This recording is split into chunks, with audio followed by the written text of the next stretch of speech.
Diario Clave. Suplementos. Oye, cuando estamos a las 7 de la mañana con 21 minutos, Fuad Chaín, el diputado de la Democracia Cristiana, está en el teléfono. Buenos días, Fuad.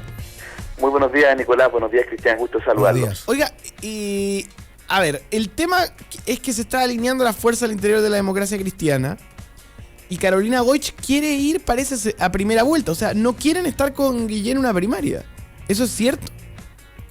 A ver, lo que ocurre es que Carolina Goich siempre fue partidaria de una primaria que fuera competitiva, donde cada partido tuviera su candidato, donde el PPD tuviera a Ricardo Lagos con el Partido Socialista, como era lo lógico, el Partido Radical a Alejandro Guillén, que ojalá el Partido Comunista también pudiera levantar su opción y la Democracia Cristiana la suya, pero obviamente es un escenario de 4 partidos contra uno, una primaria deja de ser un proceso de selección competitiva, ¿no es cierto?, objetiva, y eso fue lo que ha planteado Carolina Goich. En ese escenario, entonces, creo que toma mucho más fuerza la posibilidad de llegar a una primera vuelta. Oye, pero eso tiene que hay una cosa que es clave que tú estás diciendo, que es que tendrían que estar el PPD con su propio candidato, con el PS, claro, que en este caso era la esperanza de Ricardo Lagos, que se cayó.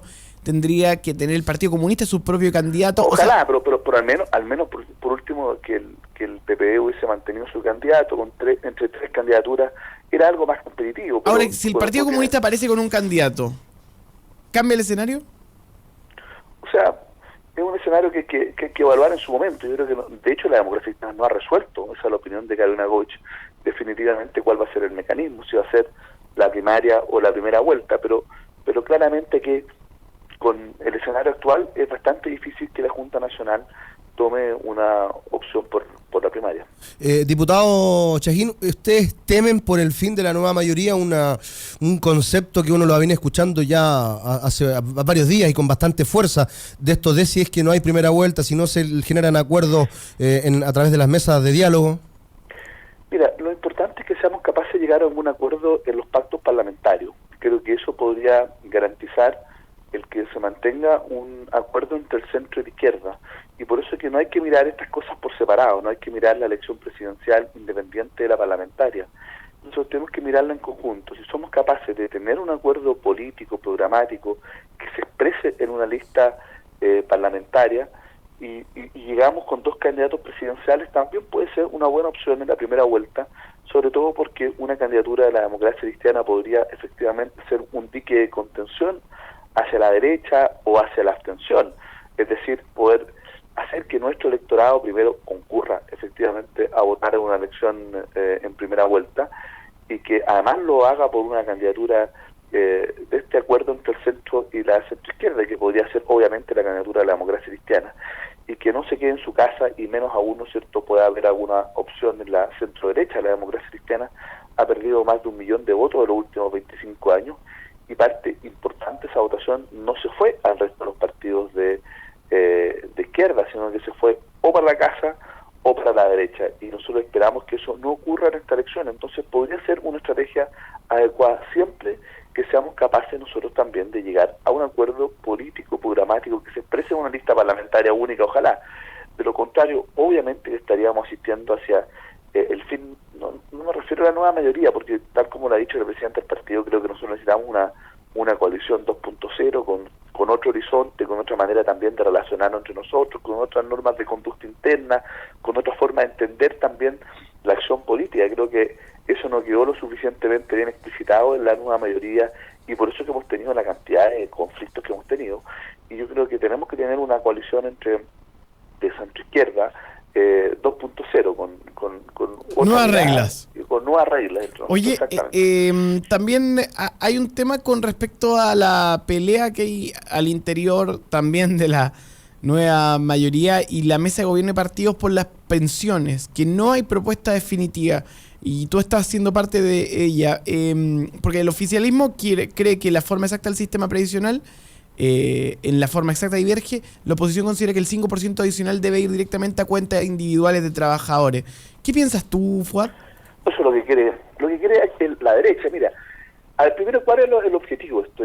¿Cómo nosotros somos capaces de mejorar las actuales pensiones y las futuras pensiones de quién? fundamentalmente el objetivo de la clase media, aquellas personas que trabajaron toda una vida, que cotizaron, pero que tienen pensiones que son absolutamente inferiores a lo que esperaban, es decir, con tasas de reemplazo muy bajas.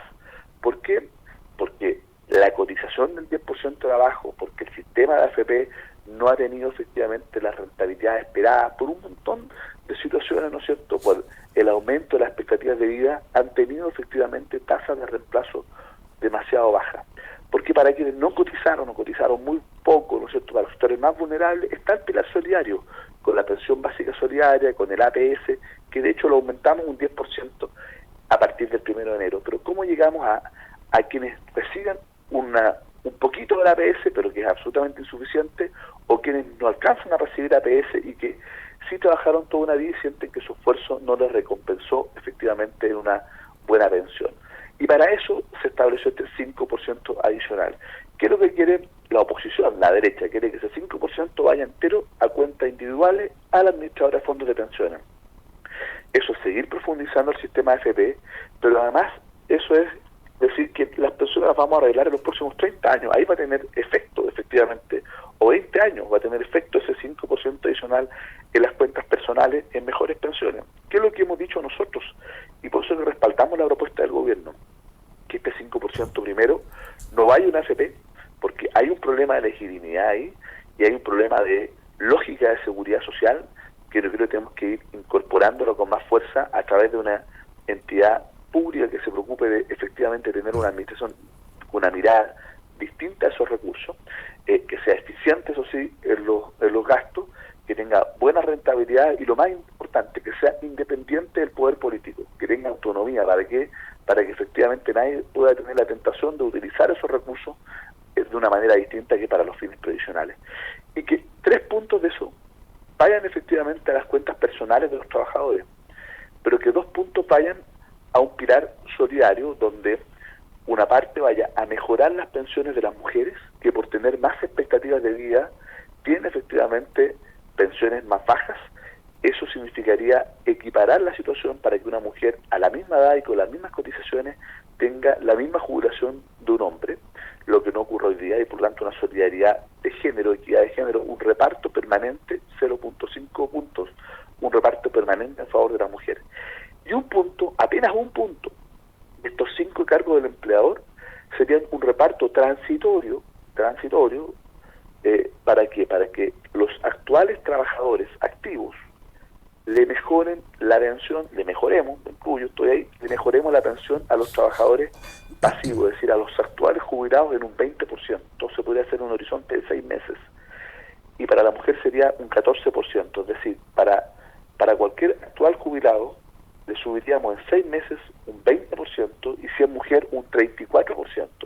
Y esto más iría aumentando en el tiempo, en la medida en que su 3% de las cuentas personales también empiece a generar rentabilidad, para llegar en régimen, digamos, a un aumento del orden del 50% en términos generales para el hombre, y en régimen del orden de un aumento del 65% de la pensión para la mujer. Es decir, es un impacto muy potente en el corto plazo y mucho más en el mediano y largo plazo en las pensiones, y se le incorpora entonces elementos que son propios de un sistema de seguridad social, que son ciertos elementos de solidaridad, manteniendo la mayor parte de la cotización, por cierto, en la cuenta del trabajador, para poder seguir fomentando el ahorro, que también debe ser otro de los pilares de un buen sistema de seguridad social. Entonces aquí podemos ponernos en la trinchera, donde la derecha nos diga, no, toda la cuenta personal, nada de solidaridad, que si el Estado quiere poner un peso más, lo ponga, que para aumentar la pensión lo ponga el Estado, pero el Estado tiene que financiar el pilar solidario, y si tiene más plata tenemos que llegar ahí, al pilar solidario, a los más pobres,